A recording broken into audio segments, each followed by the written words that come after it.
Welcome back to the Rugby Illuminati, where we hope Scotland don't Wales themselves later. So, end score 61-14 to England. A hell of a performance by England, a really complete performance. There is a bit of a story and a bit of a narrative that I feel like this is how England kind of got to where they are during this game. And I think a lot of that is they wanted to score 4 tries. Very obvious that they wanted to do that from the beginning. I felt like England either were running it from their own half, or they were doing up and unders to try and compete for ball, or they were, basically they weren't trying to kick to clear a whole lot of the time. This was almost to their own detriment to a certain extent. There was a couple of occasions where Wales, when it was still very close in the first half, I'm thinking of the time where Blair Murray got the cool comeback for himself when he went for what he thought was a try and it got brought back. And it kind of looked a bit dangerous from there. England, sometimes they weren't competing for these, or they didn't get the competition for these, and Wales, with mainly Blair Murray, who's a fantastic player, one of the few positives in Wales today to talk about, he was able to counter-attack and almost put them to the sword. Same happened again when Marcus Smith tried to do a chip and chase through. Blair Murray collects, does his own chip and chase, and Cowan-Dickie with a hell of a tap tackle, right? But I think this really talks to what this England team's kind of turning into, and something that I've noticed myself. I think they're either feast or famine. So they can either kick for territory or kick for box kicks that are completable in the opposition half, or they just play and they're trying to get the possession of the ball as much as they can. And I think there's a real question of I think the way they're playing at the moment, against good teams, they can score 40 points but probably get 30 points scored on themselves, or they'll put themselves in a position where they, with Scotland, where they get into an arm wrestle and they'll either win or lose by 1 point, right? And I think this is probably the thing that England need to kind of work on is, yes, this was a very dominant performance today, and the floodgates got open towards the end where, the game is actually still happening, and I've just seen they've just scored another try to make it 68 points. But, there's so much feast and famine in this team. But I think the real thing to think about is the age of the squad. I think average age must be 20s or something like that. So they've got a lot of time to kind of learn from that in terms of, during the Italy game, a lot more open, had a lot of points scored on them. That's the only criticism I have of this England performance. And it's such a small criticism compared to the positives. Positives, scrum, excellent. Ellis could have easily won man of the match for me. And this game, for me, made me put him in the conversation of British and Irish Lions tour in terms of starting in that 15 quite majorly. I think he played better than Andrew Porter did today. Excellent both running with the ball but also scrummaging. He was truly excellent. And another part of his game that I think is really, really key but people won't pick up on is when you're that dominant, you could see on the TV, he'd get in his opposition's ear, saying something in his ear, something there's no chance today, mate. This is going to be happening all day. I'm going to be constantly in your ear. And I don't know if people realise how demoralising that is when someone's completely dominating you in the scrum and then they're telling you afterwards, you got to do this for 80 minutes. Because it's not just the scrum that affects the mentality of the rest of the game. You see the opposition just running at you. And I think it was really kind of a mental advantage that England won with there, which led them to basically win most contact situations. Every time they ran forward with the ball, it felt like they made 5 or 10 metres. Every single time they kind of made a defensive play, it felt like every second or third pass, they knocked Wales back by about 3 or 4 metres. Everything just felt like physical dominance, and it really starts with that fronting up in terms of the scrum, right? Working backwards as well, right? Chessum gets injured early, Cunningham-South. This was something that I was really interested in, right? Because I thought, a lot of people thought England's vulnerability is the back line with how many people are playing out of position or whatever. But I thought the real vulnerability was second row. Chessum and Itoje starting, no clear replacement on the bench that can come in and play in that second row role. Chessum gets injured, Cunningham-South has to come in and plays an excellent performance in that second row shirt. Great. We've got someone that is also as mobile as Chessum that can play and come in the second row. And it didn't affect the scrum that much. Cunningham-South can still do all the line-out stuff in terms of being thrown up in the air. The real concern for me with him coming on at second row, with never playing that position at international level, is cohesion in the scrum. It worked today. It was great. Working backwards, Alex Mitchell, great game, great control. Finn Smith, another excellent game. Fraser Dingwall, I think, is probably the most underrated player on this team.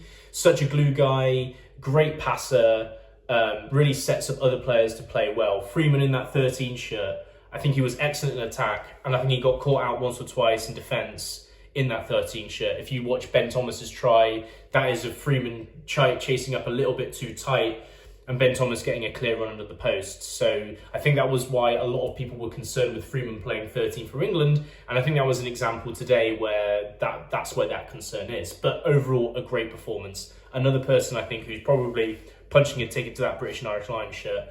Tom Roebuck comes in, steps in, has a great game as well. Elliot Daly on the other wing plays well, and Marcus Smith at 15 plays well. So all good in the hood. And, you know, a lot of this, there's not too much more analysis of the game that you can make of this, other than like if I kind of did a detailed, like going over this many times. I'm recording this straight after the game, right? So the reality, I think, of this performance is it's a real combination, I think, of what England have been building towards. There's going to be a lot of rugby YouTube channels out there that are going to be praising England, saying this is the England that we've all wanted. Whether it's like, I'm not going to name names, right?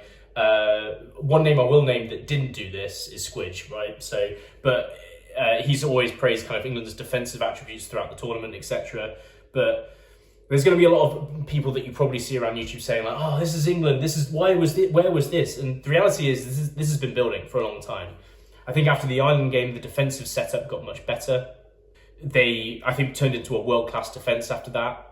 I think that showed in the France game.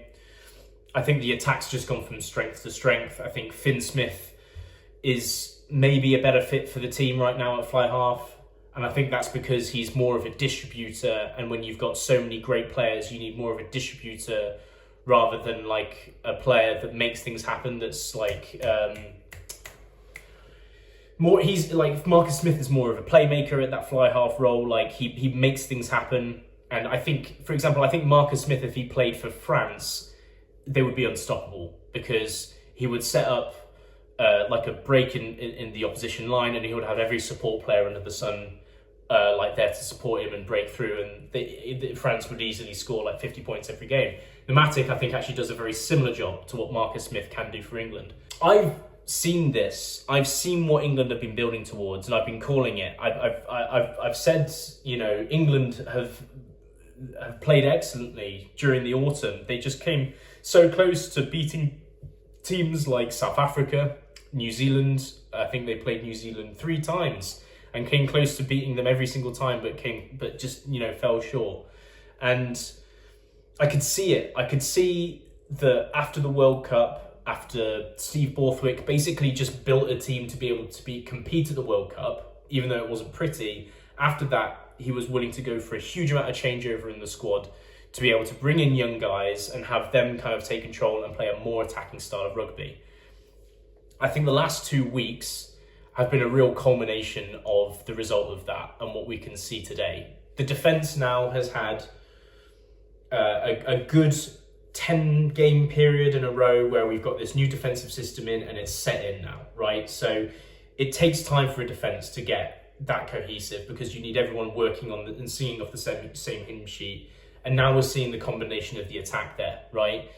I guess the main shame at this point is that this is the last game that England are playing in the tournament, and this didn't come sooner. But, you know, it takes time for these things to come together like this, to a combination like this. I honestly think if England started playing like this at the beginning of the tournament, they'd win it and have a grand slam. I don't think that's too much to say. I'm really excited to see what they do against, I think they're playing Argentina before the Lions tour. Maybe they won't have their Lions compadres in that squad, which I'm hoping a lot of this team will be going on the Lions tour. I think they've earned it, winning at least second in the championship. And yeah, it's great. This is great to see. I cannot say how happy I am for this team, how happy I am for Borthwick, because I believed in him as a coach, and after I saw what he did with Leicester in 1 year, it's like a weight off the shoulders.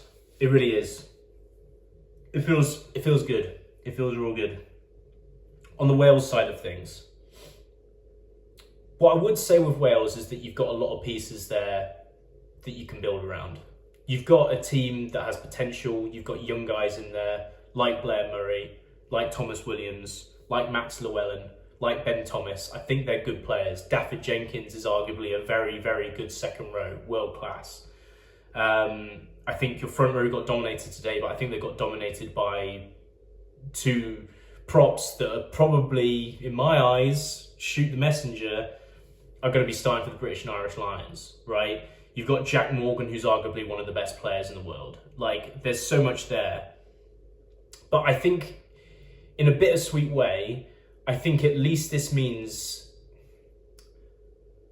you know, Sherratt, I think, did a good job. He got that kind of like bump of being a new coach coming in, and, you know, he almost beat Ireland. But I feel like it's actually nicer now that you've got like a clean break to know, like, okay, Sherratt's not the guy. He's just kind of seen us over the line.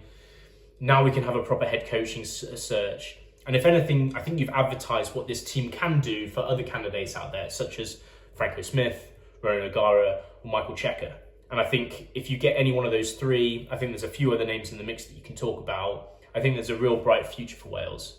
I really do. I don't think that's overstating anything. I don't think that's exaggerating anything. I generally feel like, you know, this Wales team does have a future because there's players in there that are great. Blair Murray as well. Excellent. Might have already mentioned him. But Ellis I like Ellis great player. But yeah, this is just, unfortunately, Wales are just on the back end of a culmination of what England have been building towards for months and months, ever since the end of the World Cup. So, what a game. Not too much else to say other than that. So, on that, I feel like these videos that I'm doing for all these games may release at the same time, but for now, there's one thing and one game left to go. And from 8 PM this evening, UK time, I am officially Scottish. So I'll see you on the other side, and I'll see you for that game review.